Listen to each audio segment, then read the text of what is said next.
그냥 표정과 옷차림이 화창합니다. 감사합니다. 가식적으로 웃지 마. 건강이 안 좋은데 가식적으로 웃는 거. 그치. 네, 그죠.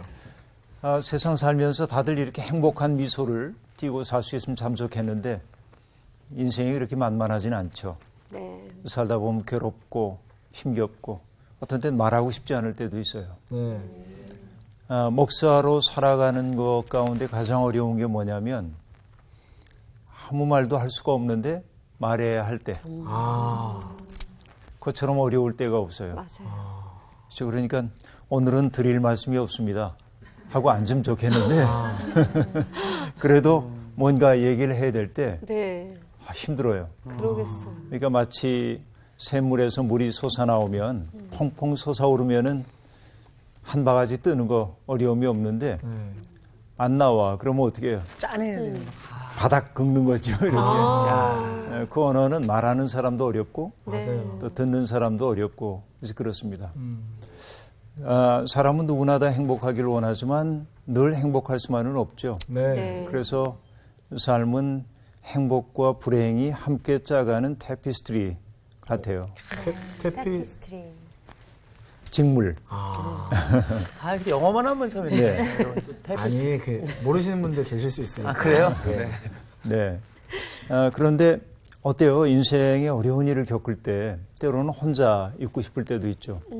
철저히 혼자 있고 싶을 때도 있는데 또 어떤 때는 누구 한 사람만이라도 내 옆에 있어서 내 얘기를 들어주면 좋으련만 맞아요. 그런 마음이 들 때가 있죠. 네. 살다 보면. 그래서 한 사람, 그 한 사람이 있느냐 없느냐 하는 게 우리의 삶을 상당히 많이 결정을 짓는 것 같아요. 그런 느낌 받을 때가 있죠, 여러분.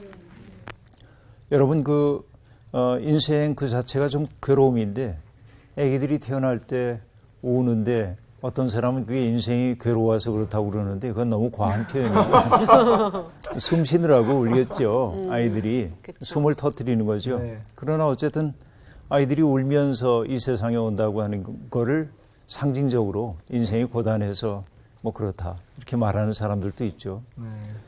살다 보면 헤어짐의 고통도 있죠. 누군가와 사랑했던 사람과 부득이 헤어져야 하는 그런 경우. 생각나. 그렇죠. 그분. 네, 그분. 특별히 네. 이제 인생의 별리의 괴로움 가운데 가장 큰 것이 죽음으로 이 생과 또 저 생이 나뉘어지는 그런 경험들이 우리에게 고통으로 다가오기도 하죠. 그러나 태어날 때나 죽을 때나 그 고통도 있지만 살아가면서 겪는 마음의 괴로움이 더욱 크죠. 그래서 때때로 그것을 누군가에게 말하고 싶어 할 때가 있습니다. 혹시 여러분 로빈슨 크루소라고 하는 소설 알죠? 네. 네. 로빈슨 크루소가 이제 난파를 당해가지고서는 섬에 가서 무인도에 가서 살게 되는데 무려 28년 동안이나 섬에서 생활하거든요. 그런데 그를 지켜주었던 것은 문명 세계 속에 살았던 자기의 기억을 자꾸만 떠올리는 것을 통해서 살 수 있어서. 그러니까 그는 무인도에 가 있었지만은 자기가 살고 있었던 삶의 자리를 기억 속에 호출해냄을 통해서 그 고통스러웠던 순간을 이길 수가 있었죠. 네. 그런데 어느 날 그 섬에 한 사람이 옵니다. 그게 흑인 노예였는데요. 그 사람의 이름을 금요일 날 도착했다고 그래가지고 프라이데이라고 이름을 붙여줘요. 아우, 멋지게죠. 그리고 이 프라이데이와 여러 가지 얘기들을 함께 나눕니다. 인간은 본질적으로 대화적 존재인 것 같아요. 네. 내 속에 있는 것을 끌어내서 누군가에게 얘기한다. 그 얘기는 뭘까요? 내 속에 있던 것들을 객관화해서 바라보는 거죠. 대화한다고 하는 것은. 말하고 나면 속이 좀 시원해지죠. 그렇죠. 이게 해결되는 것을 경험해요. 그런데 때때로 여러분 내가 어떤 사람하고 얘기를 나눌 때 그 사람이 내 얘기를 들어주지만 돌아서고 나면 좀 후회될 때도 있어요. 내가 속을 너무 다 드러낸 거 아닌가? 맞아요. 저 예. 사람이 날 무시하지 않을까? 소문내지 않을까? 그렇죠. 맞아요. 그래서 우리는 늘 유보하며 이야기를 나눕니다. 네. 그런데 경청해 주지만 절대로 말을 옮기지 않을 분이 있다고 한다면 참 좋겠죠. 그렇죠. 그렇죠? 정말 귀 기울여 듣고 그리고 정말 따뜻하게 품어 안아주는 분이 있다면 참 좋겠죠. 네. 예, 바로 이게 우리에게 기도의 체험으로 우리를 인도하는 거예요. 네. 인생은 고통스럽지만 기도할 수 있다고 하는 것이 큰 힘이 되기도 하죠. 그래서 오늘 우리가 시편을 공부할 텐데요. 시편 116편을 공부하려고 합니다. 오늘 수업 시편 66강 고통 속에서도 믿는다. 네, 그럼 116편을 낭송 한번 해볼까요? 낭독하죠. 여호와께서 내 음성과 내 간구를 들으심으로 내가 그를 사랑하는도다. 그의 귀를 내게 기울이셨으므로 내가 평생에 기도하리로다. 사망의 줄이 나를 두르고 스올의 고통이 내게 이르므로 내가 환난과 슬픔을 만났을 때 내가 여호와의 이름으로 기도하기를 여호와여 주께 구하오니 내 영혼을 건지소서 하였도다. 여호와는 은혜로우시며 의로우시며 우리 하나님은 긍휼이 많으시도다. 여호와께서는 순진한 자를 지키시나니 내가 어려울 때 나를 구원하셨도다. 내 영혼아 내 평안함으로 돌아갈지어다. 여호와께서 너를 후대하심이로다.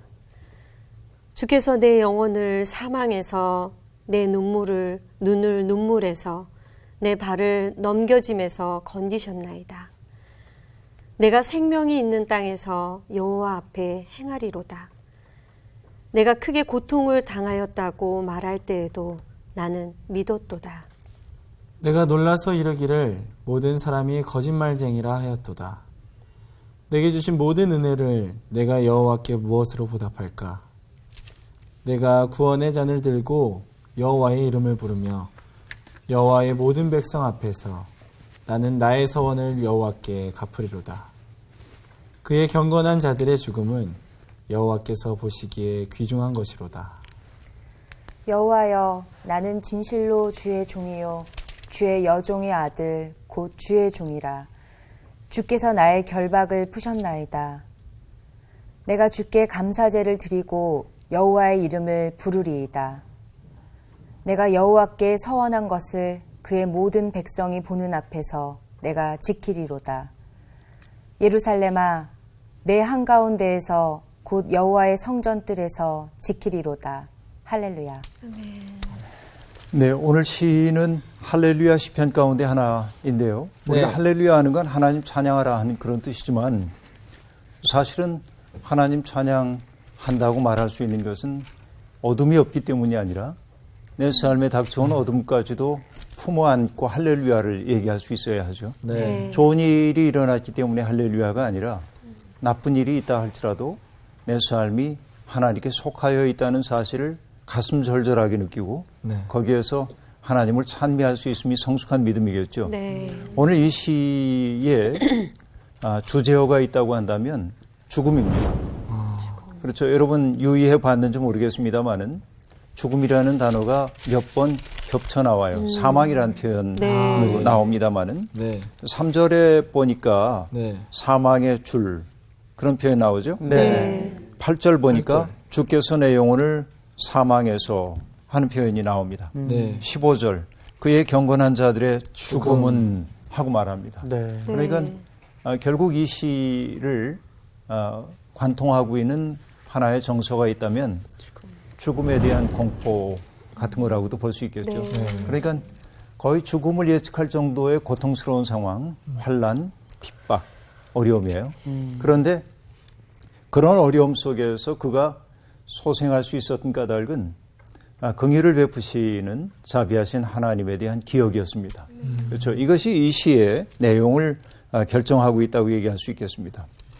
그런데 이 시에는 죽음 혹은 사망이란 말도 나오고 있지만 13절과 17절을 보면 내가 구원의 잔을 들고 여호와의 이름을 부르며 하는 말이 나오죠. 네. 그 다음에 17절에 보면 내가 주께 감사제를 드리고 여호와의 이름을 부르리다 하는 말이 나오죠. 네. 구원의 잔과 감사제라고 하는 표현이 나오고 있습니다. 이것은 뭘 뜻하냐면 예배의 상황을 우리에게 보여주고 있어요. 그렇죠. 그러니까 이 시는 예배의 상황 속에서 고백된 시라고 하는 사실을 우리가 짐작할 수 있습니다. 네. 자, 예배 자리에 나오는 사람들이 아주 극단적인 어려움을 겪었는데 그 어려움을 가지고 하나님을 찬미하는 거예요. 우리는 때때로 하나님을 찬미하기 위해서 내가 하는 일, 내가 바라는 일들이 다 잘 이루어져야 한다고 생각하죠. 그러나 이 시가 보여주는 것은 내가 원치 않는 생애 자료인 고통까지도 하나님 예배하는 계기로 삼는 거죠. 네. 이것이 성숙한 믿음의 길이라고 얘기할 수 있겠습니다. 특별히 여기에 구원의 잔이라는 얘기가 나오는데요. 여러분 이것은 6월절 식사와 관련이 됩니다. 6월절이 6월에 있는 행사 아닌 거예요, 여러분. 이것은 다행이다. 그죠 넘는 거예요. 네. 하나님의 사자가 문설주와 상인방에 어린 양의 피가 묻혀져 있는 집은 넘어갔죠. 네. 그래서 패스 오버한 거예요. 네. 그래서 이게 6월절인데 사실 우리말로 그런 한자 잘 안 쓰니까 그렇죠. 네, 절기의 이름도 좀 적절히 바꿀 수 있으면 참 좋겠다 하는 생각이 네. 들긴 드는데 워낙 오랫동안 우리가 관습적으로 써왔기 때문에 그렇게 말할 수밖에 없는데 어쨌든 6월절이 되면 여러분 누룩 없는 빵을 먹고요. 네. 또 어린 양을 잡아가지고 나누어 먹고요. 또 쓴나물을 먹고요. 그러는데 6월절을 하려면은 꽤 술을 잘 먹어야 돼요. 왜냐하면 4잔의 포도주를 나눠 마시거든요. 그날은 동참하는 사람들이. 네. 그래서 그 잔들이 대개 뭐냐. 하나님의 구원하심을 회고하는 거예요. 내가 하나님의 백성이라는 사실이 너무나 감격스러운 거예요. 네. 그렇죠. 그리고 그 하나님이 내 인생을 인도하시고 보호해 주신다. 감사의 잔, 한 잔 마시고. 네.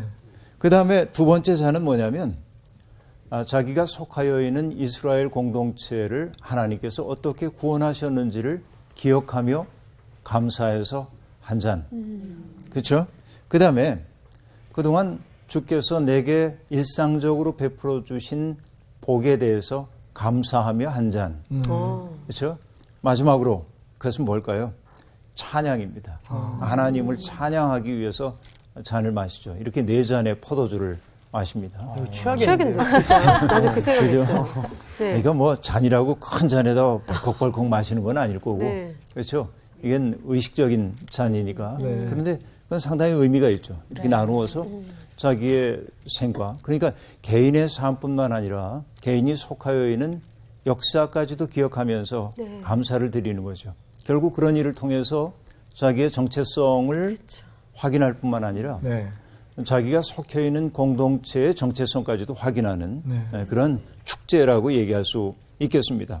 자, 그런데 시편 115편에서 118편까지는 대개 나중에 나오는 구원의 잔, 찬양의 잔을 마실 때 낭독하는 찬양이었습니다. 특별히 그 기독교 전통에서는 성목요일에 행해지는 성찬식과 연결되어서 사용되곤 했는데요. 주님이 그러시죠. 내가 너희에게 주는 잔은 구원의 잔이라고 얘기하신단 말이죠. 그게 6월절 만찬과 관련된 이야기임을 짐작할 수 있겠죠? 네, 그렇게 알 수 있어요.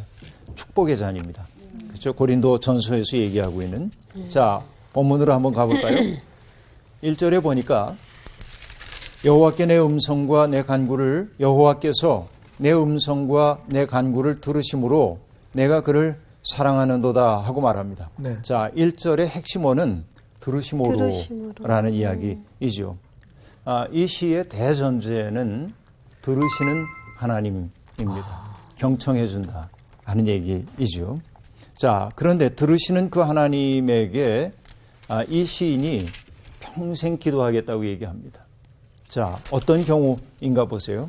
3절에 보니까요. 사망의 줄이 나를 두르고 수월의 고통이 내게 이르므로 내가 환난과 슬픔을 만났을 때에 내가 여호와의 이름으로 기도하기를 여호와여 주께 구하오니 내 영혼을 건지소서 하였도다 하고 말합니다. 사망의 줄, 수월의 고통, 환난과 슬픔을 만났을 때입니다. 여러분 때때로 우리의 삶이 무덤에 들어가는 것 같은 느낌을 받을 때가 있죠. 수월이라고 하는 것은 결국 무덤의 세계라고 보시면 될 텐데요. 네. 그러니까 정말 견딜 수 없는 고통의 시간인데 그 수월이 왜 고통스러운지 아세요? 무덤이 고통스러운 까닭이 뭘까요?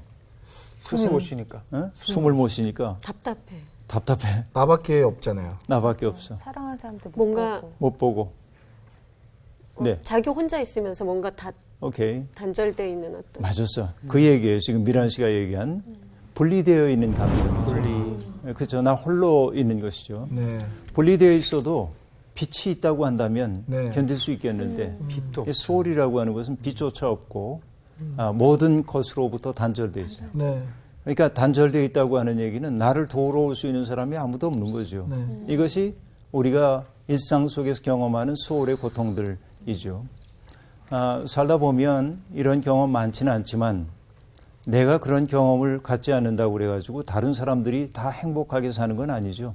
정말 우리 주변에는 수월의 고통을 겪고 있는 이들이 있습니다. 어떤 참사로 말미암아서 가족들을 잃어버린 사람들, 그렇죠. 말할 수 없는 수월의 고통 속에 있는 거죠. 그리고 그들이 더욱더 외로운 것은 세상 모두가 나는 고통스러운데 아무렇지도 않게 일상적인 삶을 계속 진행하는 거죠. 네. 여러분 정말 그렇죠. 그 어느 나라에 큰 지진이 일어났다. 그럼 사람들이 많이 죽고 건물도 파괴되고 그러는데 자연은 무심해서 예를 들면 매미는 매미대로 울고 그렇죠. 네. 벌들은 날고 너무나 일상적인 그 풍경이 오히려 우리에게 낯설게 여겨질 때도 있는 법이죠. 네. 그렇죠.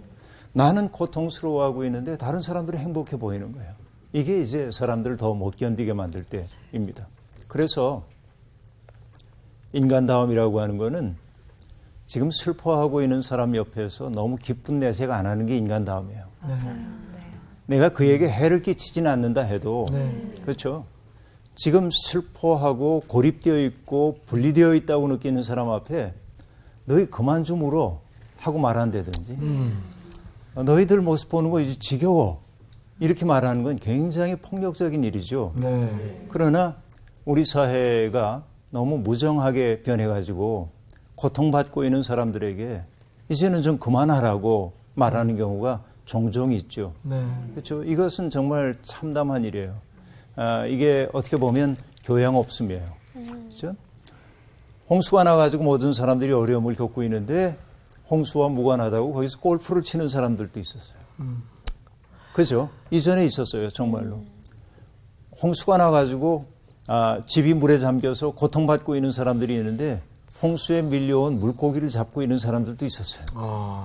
차마 해서는 안 될 일들이죠. 이것이. 네, 맞습니다. 그렇죠? 그러니까 수월의 고통을 겪고 있는 사람들이 있는데 나 홀로 행복을 누리는 것은 인간답다고 얘기할 수가 없어요. 그렇죠. 이 시인이 지금 겪고 있는 것은 바로 그런 고통의 상황입니다. 사망의 줄, 수월의 고통, 환난과 슬픔입니다. 자, 이때 수월의 고통이라고 하는 것이 수월의 고통이 가장 큰 것이 단절. 분리 혹은 단절감이라고 그랬죠? 네. 단절감이에요. 이 고통이 우리에게 이게 빛없음, 네. 빛조차 없는 상태란 말이죠. 이럴 때 수월의 고통 속에 있을 때 이 속에 있는 사람들이 가장 간절히 기다리고 있는 것은 무엇일까요? 누군가가 그렇죠. 똑똑해지는 거. 내게 다가와가지고 손잡아주면 네. 누군가 다가와가지고 내 얘기에 귀를 기울여주면 얼마나 좋을까 그런 생각이죠. 그런데 여러분 이 수월의 고통 속에 있을 때는 그 누군가가 없는 거예요. 네. 네. 누군가가 없는 거예요. 네. 이게 고통스러운 거예요. 맞아요. 그렇죠. 네. 그래서 여러분 아무도 없을 때 사람은 두 가지 방식밖에 없습니다. 자기 속으로 깊이 들어가든지 네. 맞아요. 철저한 고독 속으로 들어가서 자기의 문제를 직면하든지 네. 아니면 우위를 바라보는 거예요. 네. 네. 그렇죠. 우위를 바라보는 거예요. 사방이 막혀 있기 때문에 우위를 바라보는 거죠. 그래서 이 시인이 고백하는 바는 바로 그것입니다. 내가 여호와의 이름으로 기도하기를 여호와여 내가 주께 구하오니 내 영혼을 건지소서. 빛 한 점 없는 수월의 고통, 철저하게 단절되어 있어서 외로운 상황, 그 속에서 누구도 와주지 않는 그때에 오로지 내 이야기에 귀를 기울여 줄 분은 하나님뿐이라는 거죠. 이 시인은 그렇게 이야기를 하고 있습니다. 여러분, 때때로 인생을 살다 보면 우리가 수월로 들어가는 것 같을 때도 있지만 때때로 수월이 우리를 찾아오는 때도 있습니다. 인간은 참 묘하게 그렇게 되어 있죠. 그래서 여러분, 지그문트 프로이트라고 하는 프로이트, 여러분 잘 아는 그 심리학자는 인간이 가지고 있는 두 가지의 충동을 얘기합니다. 살고 싶어. 생명 막 이렇게 넘치고요. 그래서 어떻게든지 즐겁게 살고 싶은 그 마음을 리비도라고 얘기하고 혹은 에로스라고 얘기를 해요. 에로스 그러면 우리가 에로틱한 사랑만을 생각하지만 에로스라는 건 생명의 충동이에요. 살고 싶은 마음이에요.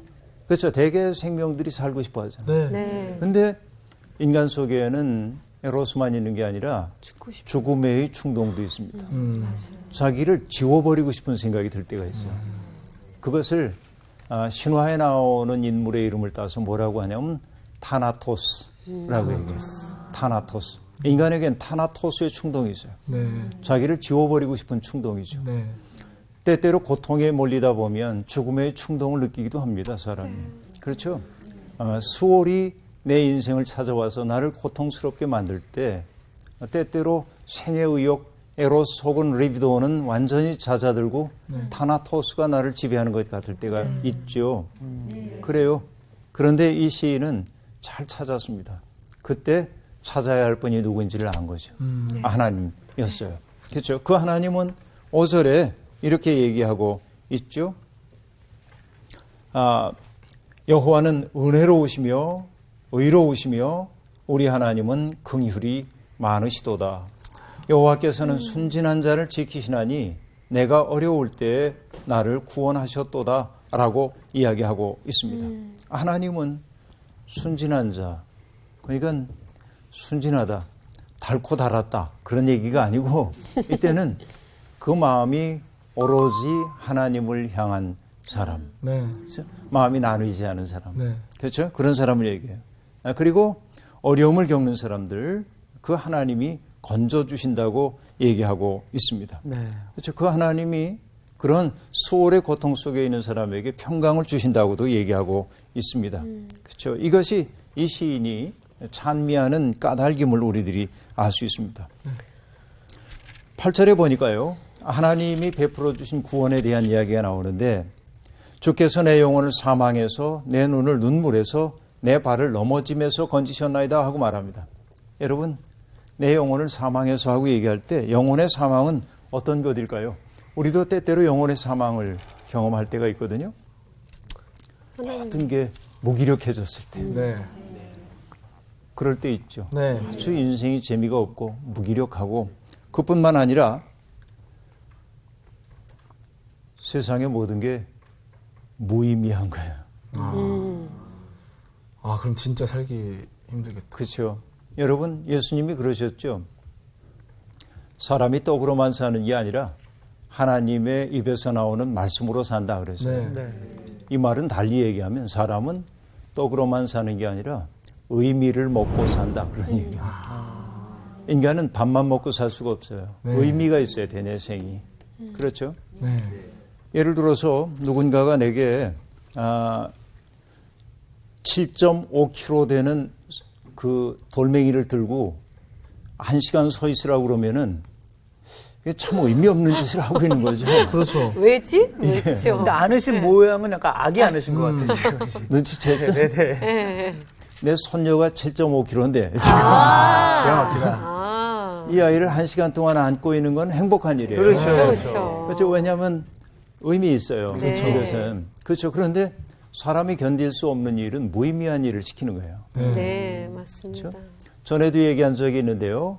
러시아 문학가인 도스토옙스키가 죽음의 지배 기록에서 한 얘기거든요. 사람을 황폐하고 망가지도록 만드는 것은 무의미한 일을 반복하도록 시키는 거예요. 진짜. 내 생이 왜 이 무의미한 일을 해야 되지? 너무 고통스러울 것 고통스러워요. 같아요. 정말 무섭다. 그런데 누군가가 내게 강요하는 무의미 말고 나 스스로가 갑자기 인생이 무의미하게 느껴진 거예요. 이거 영혼의 사망이지. 네. 근데 보세요. 무기력해졌어요. 무의미해졌어요. 그러고 나니까 무책임해진 거예요. 그냥 다 싫어. 그냥 무책임해졌어. 자, 이게 영혼의 사망이에요, 지금. 네. 그런데 하나님이 이런 영혼의 사망에서 나를 건지신다.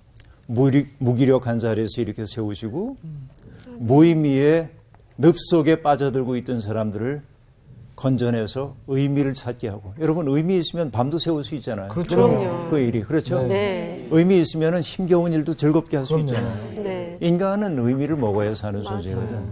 근데 오늘 우리 시대에는 의미의 물음이 사라진 것이 문제 가운데 하나입니다.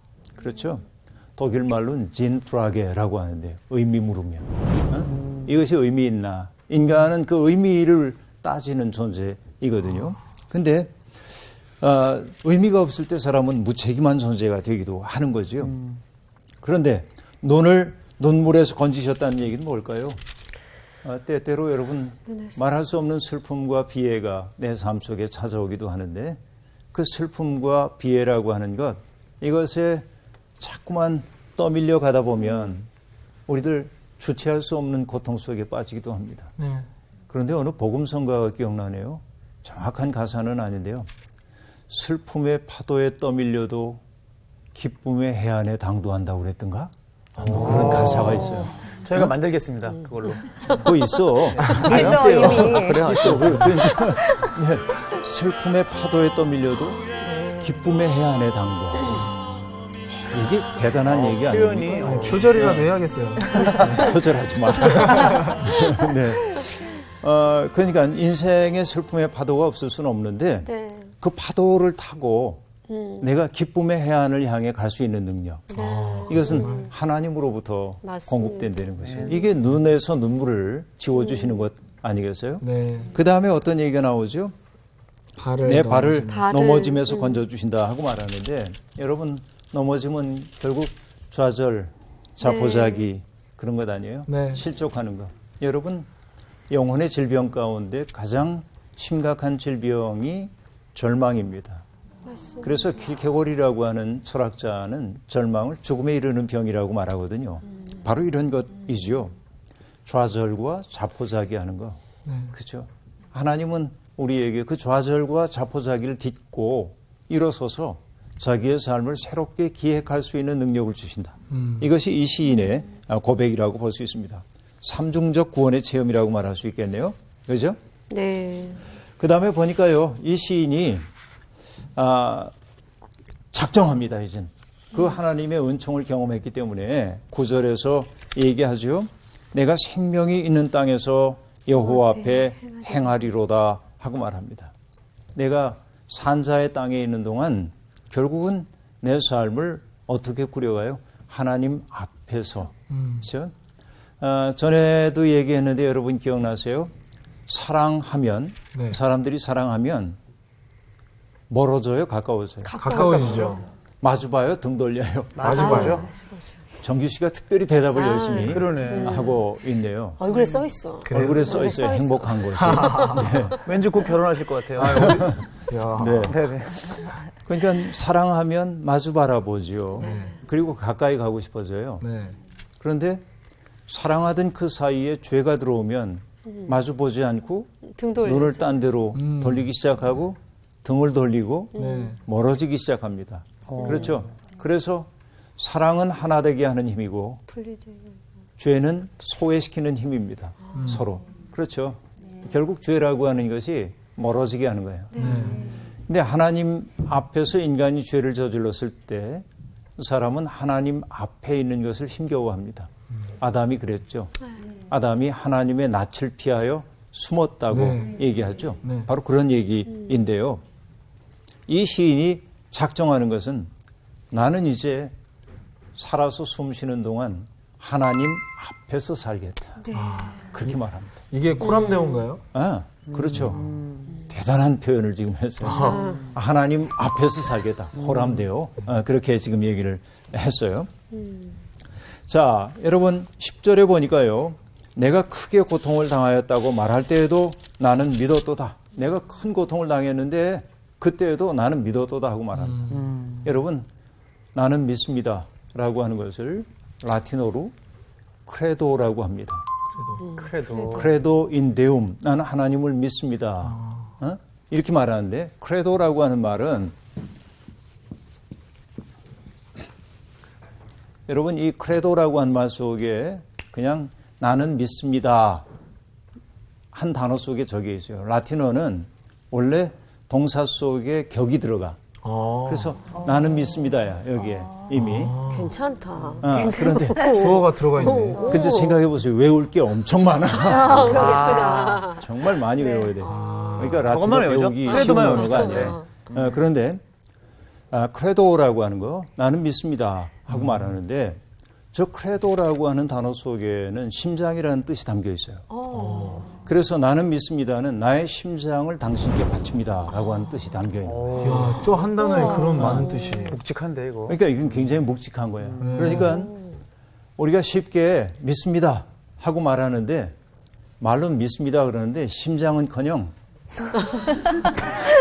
손 내밀기도 쉽지 않죠, 이게. 예, 돌아서며 그냥.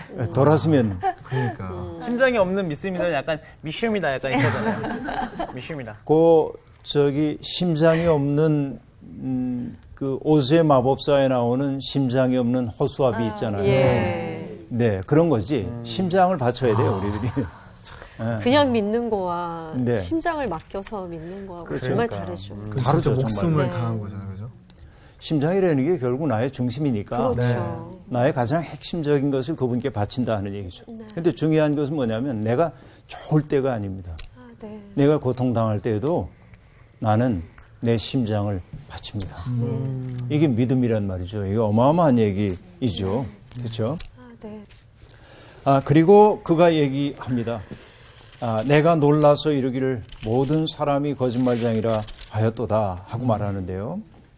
그는 내가 내게 주신 모든 은혜를 내가 여호와께 무엇으로 보답할까 하고 말합니다. 자, 나는 믿습니다. 어떤 어려움 속에서도 하나님이 나의 무기력을 극복하도록, 그렇죠? 나의 무책임을 무의미를 극복하도록 해주시고 나를 산자의 땅에 세우실 것을 나는 믿기 때문에 이제는 어떤 어려움이 있어도 난 낙심하지 않겠습니다. 여러분 이런 말 들어보셨어요? 내 마음이 굉장히 슬퍼졌어요. 그런데 거울을 보고 연습하는 거야. 내 얼굴 거울 속에 비춰진 사람의 모습이 너무 낯설어. 내 모습인데. 네. 참 안 됐다. 그러고 바라보다가 입꼬리를 슬쩍 올려보는 거예요. 한번. 잘 안 되죠? 저는 근데 실제로 그런 경험을 되게 자주 해요. 그래요? 네. 그러니까 오늘도 이렇게 오다가 옆에 차 운전하시는 분이 이러면서 운전하시는 거예요. 그 모습 보고 웃어야지. 이러면서 왔어요. 그거 참 정규 씨 대단한 거예요. 그래서 이런 말이 있어요. 얼굴이 웃으면 마음도 따라 웃습니다. 그 얘기야. 표정을 바꾸면 네. 내 마음의 환경도 달라져요. 맞아요. 그런 걸 알아요. 맞습니다. 이 시인은 내가 어떤 고통 가운데 있다 할지라도 나는 믿습니다. 내 심장을 하나님께 바칩니다. 이렇게 이제 얘기를 해요. 그러니까 그는 모든 어려움들을 극복할 수 있다고 얘기하고 있죠. 그래서 여러분 믿음이라고 하는 것을 어떤 이들은 급진적 낙관주의 그렇게 말하기도 합니다. 급진적이라는 건 그 사람 정말 급해 그런 얘기가 아니고 철저하다고. 철저한 낙관주의. 네. 그러니까 아주 근본적인 층위에서 하나님과의 관계가 확고하다고 한다면 네. 나는 이 어려움 극복할 거야. 그렇죠. 이것이 철저한 급진적인 낙관주의예요. 믿음이라고 하는 건 그런 거죠. 이 시인이 바로 그것을 보여주고 있어요. 네. 그렇죠. 그래서 12절이 되니까 그는 앞에서 내가 너무나 고통스러웠다고 얘기를 했는데 12절 오니까 분위기가 바뀌었어요. 네. 네. 내게 주신 모든 은혜를 내가 여호와께 무엇으로 보답할까라고 말합니다. 네. 진짜 급진적이시네 이분. 그렇죠? 네. 그래서 그가 하는 얘기는 이렇게 얘기하고 있어요. 내가 구원의 잔을 들고 여호와의 이름을 부르겠다. 네. 구원의 잔을 들고 여호와의 이름 불러요. 그리고 여호와의 모든 백성 앞에서 소원을 갚겠다고 이야기하고 있습니다. 뿐만 아니죠. 17절에 보면 내가 주께 감사제를 드리고 여호와의 이름을 부르리라 하고 말합니다. 결국은 여러분 탄식이 뭐로 바뀌었어요? 감사로 바뀌었어요. 탄식이 감사로. 그렇죠? 전부터도 얘기했지만 이 시가 낭송되는 그 순간에 상황의 변화가 있었어요? 없었어요? 없었어요. 상황의 변화는 없었어요. 없었어요. 상황의 변화는 없어요. 네. 외적 상황은 그대로야. 그렇죠. 근데 뭐가 바뀐 겁니까? 본인의 자기 마음의 내면의 기분. 상황이 바뀐 거예요. 그렇죠? 아까는 어땠냐면 수월이 자기에게 임한 것처럼 느껴졌어요. 네. 사망의 줄에 묶여 있는 것 같았어요. 그런데 그때 아까 얘기했죠. 그때 인간이 취할 수 있는 두 가지 방식이 있다고 얘기했는데 하나는 자기 속에 깊이 들어가는 것이고 네. 이것도 하나님 만난 길입니다. 네. 또 하나는 하나님을 향해서 내 마음을 들어올리는 거라고 얘기를 했는데 그렇게 들어올리게 되자 자기 속에 있는 죽음의 기운들이 사라지고 생명의 기운이 자기 속에 나오기 시작했고 하나님을 기뻐하는 능력이 자기 속에 회복되었다는 거죠. 네. 그러고 나니까 그가 이제부터 하려고 하는 건 뭐냐면 주께 감사하는 일이죠. 구원의 잔을 들고 주님 앞에 감사하겠다. 그것은 개인의 체험을 넘어서 어떤 체험이 되고 있습니까? 공동체의 자산이 되고 있죠. 네. 그래서 나는 이런 얘기를 합니다. 내가 고통을 겪었어요. 그 고통을 잘 극복해내는 것이 믿음의 과제예요. 그래서 네. 연금술, 신앙은 연금술이라는 얘기를 하는데 연금술은 별것 아닌 것 가지고 금을 만들려고 했던 시도이죠. 네. 그러니까 성공했어요? 못했어요? 못했습니다. 성공 못했지만 연금술 때문에 정말 많은 화학적 발견들이 이루어졌죠. 네. 의미 있는 발견들이 이루어졌죠. 신앙은 사람들이 싫어하는 보잘것없는 인생의 재료를 가지고 연금술적 변화를 거쳐서 아름답고 빛나는 것을 만들어낼 수 있어야 돼요. 네. 이게 신앙의 과제란 말이에요. 네. 그러니까 사망의 줄이 나를 두르고 수월이 나를 사로잡은 것처럼 느껴졌던 그 상황 속에서 오히려 그 상황을 극복한 경험을 통하여서 공동체의 자산을 만들어내고 있잖아요. 그렇죠? 근데 이제 여러분 다시 1절로 돌아가 봐야겠어요. 네. 116편의 1절이 이렇게 말합니다. 여호와께서 내 음성과 내 간구를 들으심으로 내가 그를 사랑하는도다. 자, 여러분 아까 사랑하는도다 이 말을 빼놓고 내가 지나갔어요. 맞아요. 그렇죠? 네. 그 얘기 안 했잖아요. 맞아요. 여러분 내가 누군가를 사랑합니다. 사랑해요? 사랑은 어떤 거예요? 언제나 오래 참습니다. 상투적이에요. 너무 기계적으로 나왔어요. 너무 기계적으로 나와서 생각 없이 사랑은 자꾸 얘기하고 싶죠. 자꾸 얘기하고 주는 거. 주는 거고, 네, 주는 거. 네.